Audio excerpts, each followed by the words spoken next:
So on the 11th of May, we set out our plan to recover. And that plan, as you may remember, set out 3 steps for adjusting the lockdown. Step 1 was implemented as we set out on the 13th of May, enabling people to spend more time outdoors. Step 2 was implemented as planned in phases on the 1st and the 15th of June. Shops have opened, children have started to return to school, and people have been able to see more of their loved ones. Now, step 3 can be implemented as planned on the 4th of July.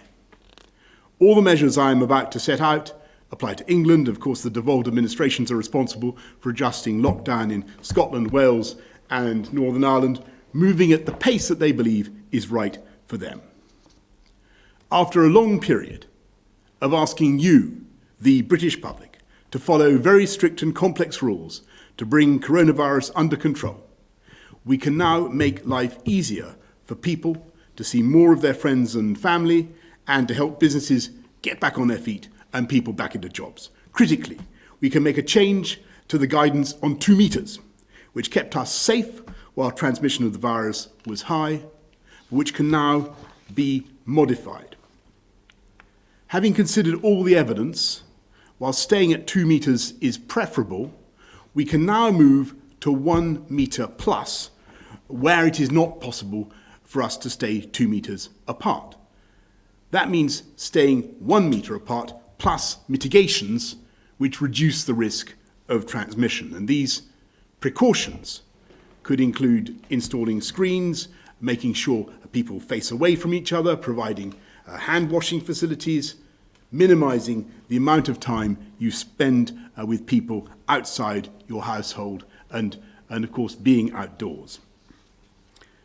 On public transport, it already means 1 meter plus means wearing a face covering for mitigation, as everybody, I think, now understands. We are setting out COVID-secure guidance to help businesses to take the measures that are right for them.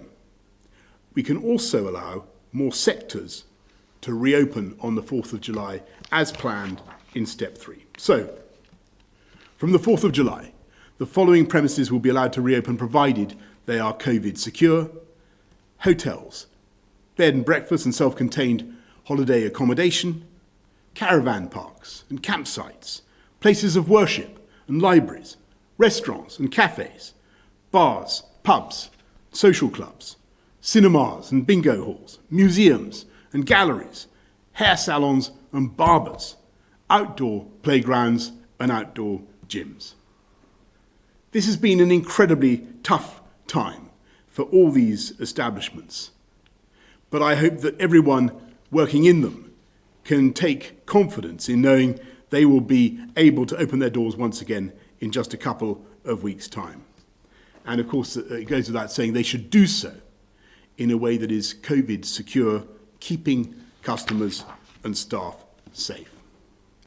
But I'm afraid to say that as things stand, some premises, such as nightclubs, swimming pools, indoor gyms, must remain closed for the time being, given the particular risks of transmission in those settings. However, we are establishing task forces now for those sectors to establish how they too can open in a COVID-secure way as fast as possible. At the same time, we can give people more freedom to see their friends and family. From the 4th of July, your household will be able to meet with one other household at a time, including staying over. This can be indoors or outside, at your home, in a restaurant or pub, or in paid accommodation. I want to stress you should remain socially distant from anyone outside your household. For meeting outdoors, you can continue to meet in a park or a garden in a group of up to 6 people drawn from 6 different households. Again, at all times you should maintain social distancing from anyone outside your household. As we give people back more control over their lives, We will be asking them to follow guidance on limiting their social contact rather than forcing them to do so through legislation. And this obviously requires everyone to act responsibly, which I have no doubt they will do. It will still be possible for the police to break up large and irresponsible gatherings, but neither the police themselves or the public that they serve want virtually every aspect of our behaviour to be subject to the criminal law. Yesterday, the Deputy Chief Medical Officer and the Health Secretary set out updated advice for those who are shielding in England so that they can soon start to return to leading more normal lives.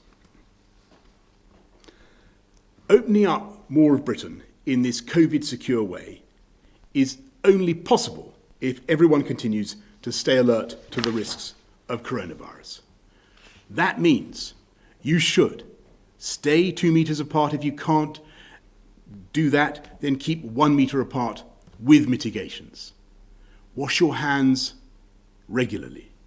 Wear face coverings on public transport or where you are indoors in a crowded environment where distancing is not possible. Follow the rules when visiting businesses.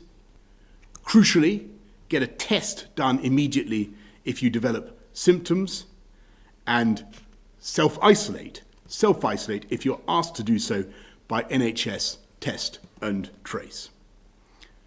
We're only able to make these changes because we have persevered together and stuck to our path.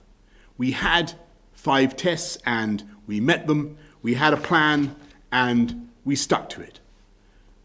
The government has asked a huge amount of all of you, and you've met that challenge. The people of this country have met that challenge with good humour and common sense. Of course, the fight is far from over. This is a nasty virus still that wants to take advantage of our carelessness. There will be, I'm afraid, local outbreaks. And I must tell you that if the virus were to begin to run out of control, I will not hesitate to put on the handbrake and reverse some of these changes at local or indeed national level as required. But we can avoid that if we all continue to stay alert and do our bit to control the virus. The British public have proved again and again, not that it was ever in doubt, that they can be trusted to do the right thing and to do it with common sense. That there is no doubt we're beating back this virus, and with your continued cooperation and good judgment, we will beat it once and for all. That I think that it is absolutely right for everybody to be cautious right now.